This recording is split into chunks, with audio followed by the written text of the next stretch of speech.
I gotta admit, I had no idea how batshit crazy the subject of sexism will make some people act until I recently posted an article on the issue on Free Thought blogs. And just to give you a clue, the following video is essentially a word-for-word reading of that blog post and was described by arguably one of the biggest science bloggers around as embarrassingly clueless. So I want your objective opinion on this piece. Is it a calm, detached and reasoned argument, or is it more embarrassingly clueless? I've been around the internet a long time, and it's been my experience that the more people use terms like misogynist, racist, bigot, feminazi, the less valid their arguments are likely to be. And it's kind of obvious in many ways. A good argument stands on its merits, not on how many times you can call someone a misogynist. And if you had a worthwhile argument, why not just present it? Like so. Sexual harassment at conferences. Let's nail some colours to the mast. Accurate assessment of the problem is the first step in moving towards an appropriate solution. Now, first of all, let me say from a strategic point of view, sexual harassment at conferences really is a non-issue.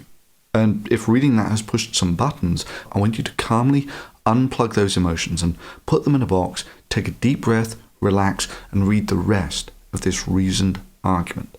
Breathing calmly yet? Good. Then we can continue. Indeed, to a large degree, the conference scene is mostly redundant. A large conference pulls in a couple of thousand people. And in terms of viewership, a mediocre channel such as mine pulls in several tens of thousands of video views.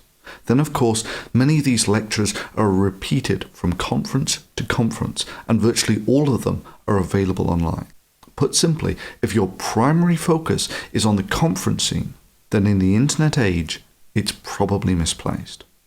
Further, it's my personal experience that sexual harassment affects only a very significant minority of attendees. Indeed, I know prominent women who went to the amazing meeting last year who said from a harassment point of view, it was the cleanest time yet.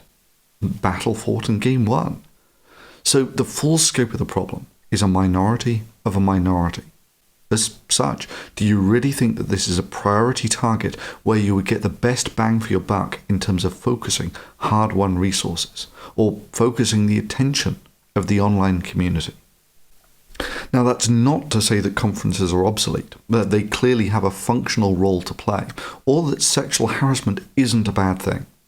Sure, it exists, I've seen it, although it seems to me that such acts overwhelmingly happen in the bars outside of the conference. I've seen some of this firsthand and was happy to help try to resolve the matter in an appropriate and mature fashion. My personal estimates would be that of the things that aren't just people being social klutzes, something like 1 guy in 100 to 1,000, and maybe the odd girl to cause almost all of the problems.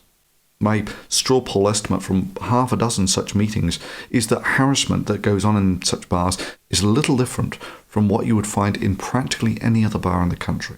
Further, a female friend of mine who repeatedly attends many such meetings has informed me that the most recent TAM was the best ever in this fashion.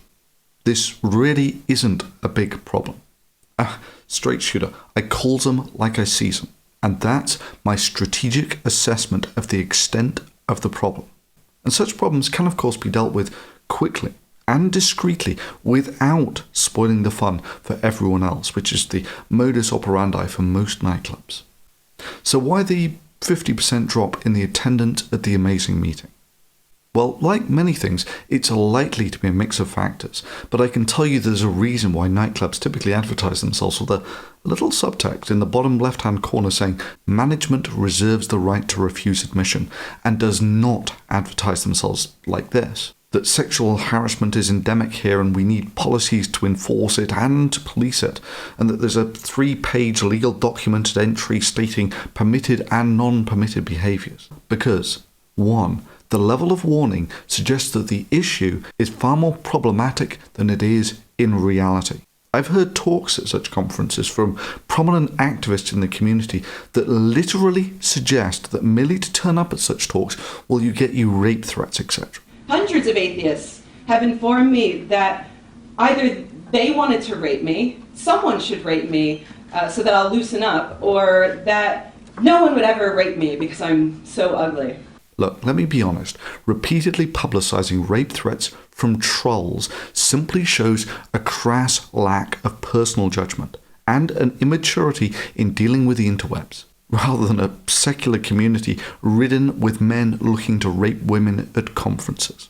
Put simply, the environment is widely being unrealistically portrayed as more hostile than it actually is.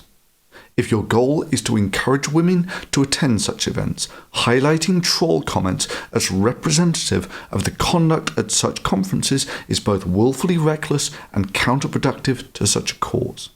Indeed, it's kind of self-evident if these threats had even the remotest air of credibility. The only appropriate course of action is to simply report the matter to the FBI and take it to its logical conclusion, and then drag their legally beaten carcasses around the walls of Troy. You get the idea. And yes, that's what I would have done in the blink of an eye had I found such threats credible. Put simply, yes, talking about sexual harassment can sometimes be a bigger problem than sexual harassment. 2. The vast majority of people at these conferences are civil, honest, respectable folks. Giving people a list of things that they are and are not allowed to do in the bars in the evening gives the impression that it's not a conference for grown-ups, but an expensive and repressive daycare where your every action will be vigilantly vetted for disapproval by the conference organisers. Put simply, this sort of thing is a killjoy for the honest, respectable majority. If I want to chew on some woman's leg in a bar, I don't want to have to consult the handbook to see if this classes as acceptable behaviour. And yes, the screaming ones do taste better. And I should say, as a complete side note, this girl turned up in the comment section under the wonderful name My Legs, My Choice, and said that we had a blast that night. Look, it's a bar. Boys and girls have fun in bars. Sure, there are some people who misjudge the situations. And sure, there are a few bad apples who usually, and quite rightly, get their actions addressed at some point. But like I say, it's a bar. Those are the rules of engagement in bars. I mean, as the old saying goes, if you're going to eat tuna, you got to expect the odd bone. Look, I'm no libertarian, but I frankly find the idea that a conference should be dictating to me what I am and am not allowed to do in a bar outside of the conference is approaching the what the fuck is wrong with you line. Nor do I particularly care with the McCarthyism counter-argument, which would typically be advanced at this point, of only communists would oppose such rules, or if you have nothing to hide, then you have nothing to fear. In summary, is there harassment at conferences? Well, I've not really seen anything at the conferences themselves, although in the bars elsewhere, yeah, sure it goes on, although arguably not that different from any other bar in the country. From half a dozen conferences alone, that gives you a ballpark figure of the extent of the problem. As for actionable items, I see writing down policies and then policing them as essentially unfit for intended purpose and an inefficient deployment of resources. For the conference itself, this would seem like an exercise in redundancy. You might as well have rules against theft. It would be exactly as valid and likely see exactly the same usage. Or does the lack of a theft policy suggest that the conference tolerates kleptomania? Or does the absence of evidence of theft being endemic not equate to evidence of absence? Put simply, typically the less bureaucratic paperwork associated with these conferences, the better for everyone. Less legal fees in getting them written. Less overhead in getting everyone running the conference to know the guidelines and getting the attendees to read them. Because there's not much point in having guidelines if no one knows what they are. In terms of enforcement, management reserves the right to refuse admission, is perfectly fit for purpose for enforcing the policy of don't be a jerk. As for what happens in the bars elsewhere, I really don't see that as falling within the remit of the conference organisers. Now that doesn't mean that nothing can be done. I would go for the application of soft power. Even if it's not the direct concern of the conference, most of these things can and should be effectively addressed in a quiet, mature and social way that is eminently more fit for purpose than the more so if cooler heads prevail. But That's a story for another day. And now we come to the replies that I get on Free Thought blogs. And before I tell you the prominent person who wrote this, let me just give you his introduction. I see where Thunderfoot gets his name. He puts his foot in it hard. And that's unfortunate because before building up credibility in his new digs here at Free Thought blogs, he has launched into an embarrassingly clueless defence of his privilege to chew on a woman's leg.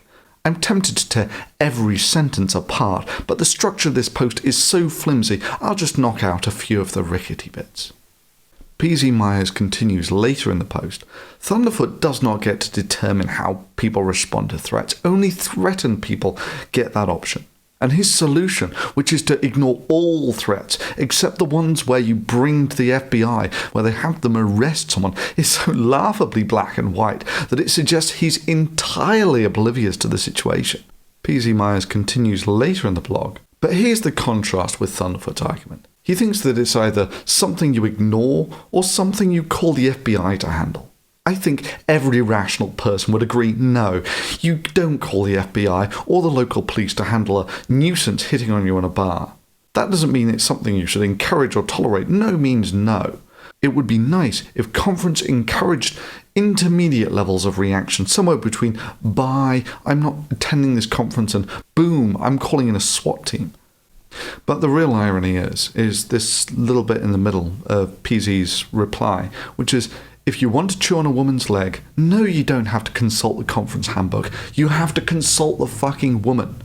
That's the message. Not that you will be policed by a mob of impersonal killjoys, but that you damn better well appreciate the woman is a person who's just as much right to be there and demand respect for herself as you do. But yes, that's exactly why you were killjoys to the vast majority of civil, honest, respectable folks. It was a bar. I enjoyed it, she enjoyed it, and had I had to ask her for permission, as PZ Myers specifically thinks should be the policy at such conferences, the moment would have been lost, and neither I nor she would have had such a blast that night. Yup, I sat there in disbelief at all this pointless invective in this great string of straw men. I mean, come on, where did I say anything like that? You either ignore all threats apart from the ones you call the FBI over. Now, I personally see that I presented a largely emotionally detached and rational argument, and in return, I got a load of reactionary drivel from people who are far too emotionally involved in the situation to be objective. I mean, it's the only way that I can account for the behaviour of these otherwise seemingly rational people, that they would so quickly go to pick up straw men and pointless invective with such relish. But please, don't take my word for it. There's a link below to PZ's blog on this matter. However, on Free Thought blogs, this reactionary drivel passes as the uncontentious opinion of the plurality. So I want your honest opinion. Was this largely a dispassionate and rational appraisal of the situation? Or is PZ Myers more right about this, that it was embarrassingly clueless? Let's put this on a sliding scale between 0 if you think that PZ was right on the mark, and 10 if you think that I was right on the mark. And thank you for watching the video and giving me your objective opinion on this matter.